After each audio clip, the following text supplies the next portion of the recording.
Pour la 5e fois depuis le début de son mandat, le maire Richard Rivot a échangé avec les Fontenaisiens pendant 90 minutes. Premier thème de la soirée, la révision du plan local d'urbanisme.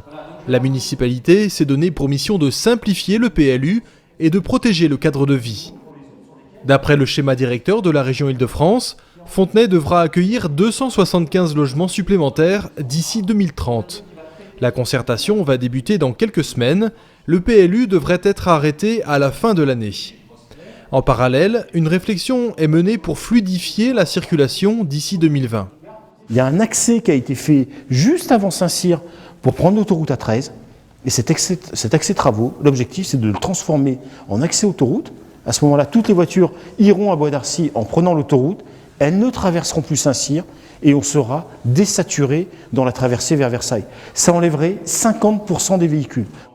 L'opération coûterait 1 million d'euros à la charge de l'État qu'il s'agit désormais de convaincre. Deuxième sujet de la soirée, l'évolution des commerces et des services. Le maire souhaite transformer le marché et y associer des commerces le long de l'avenue Jean Lurçat. C'est le début du schéma. Il faut qu'on en ait une esquisse avant l'été, qu'on soit capable de la soumettre à la population avant d'engager des travaux d'urbanisme, des travaux de réflexion et des coûts, demander aux Fontenaisiens de valider ce projet par un référendum qu'on fera sous voie électronique.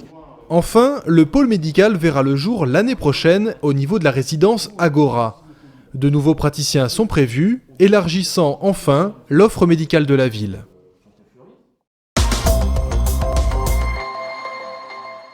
Alors là, on est sur un pur chardonnay, bien évidemment.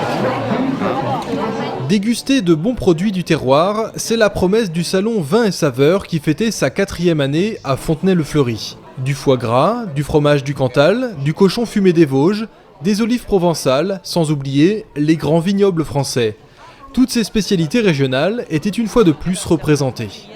Pour nous, déjà principalement, c'est une occasion de nous faire connaître. Nous, on est Côte-d'Orient, donc ça permet d'élargir un peu notre clientèle à une autre région. On est éleveur de vaches laitières, on transforme notre lait, on a 18 fromages à la gamme.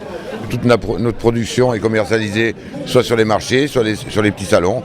Un salon très apprécié pour sa diversité et qui a déjà ses fidèles, en quête d'authenticité.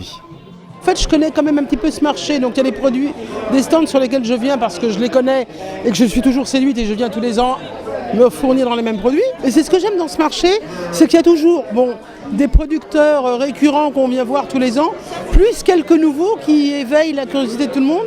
Un événement qui booste également l'activité du marché traditionnel. C'est une très bonne idée d'avoir organisé ce petit salon là qui est super sympa, qui a amené un petit peu de monde et puis de la gaieté surtout dans le marché. Les gens ils viennent pour ça en priorité, mais le jour où ils sont là, on travaille toujours un petit peu plus. Un tel succès que certains commerçants et visiteurs souhaiteraient renouveler le salon plusieurs fois par an.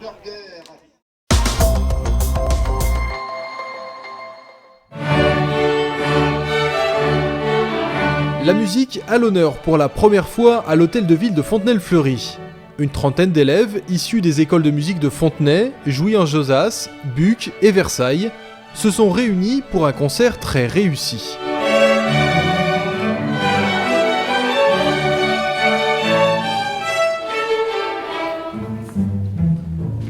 Sous la baguette de Régis Delemailly, directeur de l'école de musique de Buc, ces élèves, essentiellement issus du premier cycle, ont enchaîné des pièces de Jeremiah Clarke, Beethoven, Richard Meyer ou encore Offenbach.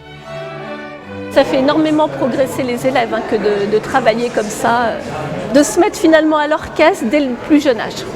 Deuxième temps fort de ce concert, le conte musical Jojo la Parlotte, par la chorale des enfants de l'école de Fontenay.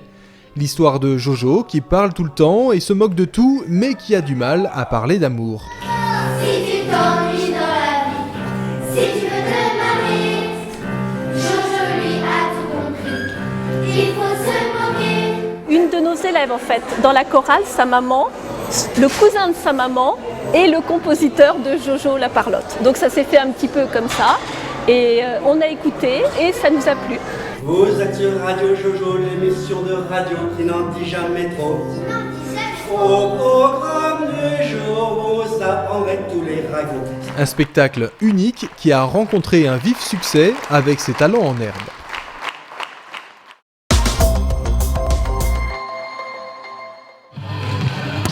Une première à Fontenay. Le gymnase du Levant accueillait le premier tournoi régional d'Île-de-France de volley-ball en 4x4. C'est-à-dire des équipes de 4 joueurs au lieu de 6 dans sa version classique. Le 4x4 fait que les règles sont beaucoup plus libres au niveau des joueurs, mais cela les implique plus. Et en plus, c'est un jeu comme c'est sur un terrain normal de 80 mètres carrés, 9 mètres par 9 mètres. C'est beaucoup plus éprouvant, c'est beaucoup plus physique, mais ça laisse beaucoup plus de liberté et d'improvisation en mode jeu. Du haut niveau parmi les 5 équipes masculines et 4 féminines sélectionnées, car elles ont toutes terminé premières au niveau fédéral l'année dernière. L'équipe senior de Fontenay, qui évolue en poule 1, représentait la ville. C'est plutôt sympa en fait, il y a un bon état d'esprit, les équipes jouent plutôt bien. Pas de pression particulière, le tournoi n'avait pas d'incidence sur le classement, mais représente une belle opportunité pour la ville. C'est très important pour moi de recevoir des compétitions d'envergure, surtout une première du volley, étant donné que nous avons déjà quelques compétitions d'envergure qui rayonnent pour Fontenay-le-Fleury, et là la première pour le volley. Et je pense que quand je regarde derrière moi, ça a l'air de marcher très très bien. Les Fontenaisiens terminent second, derrière Maison Lafitte. Chez les féminines, c'est l'équipe du Plessis-Bouchard qui l'emporte. Fontenay accueillera en mai et en juin le tournoi régional de badminton.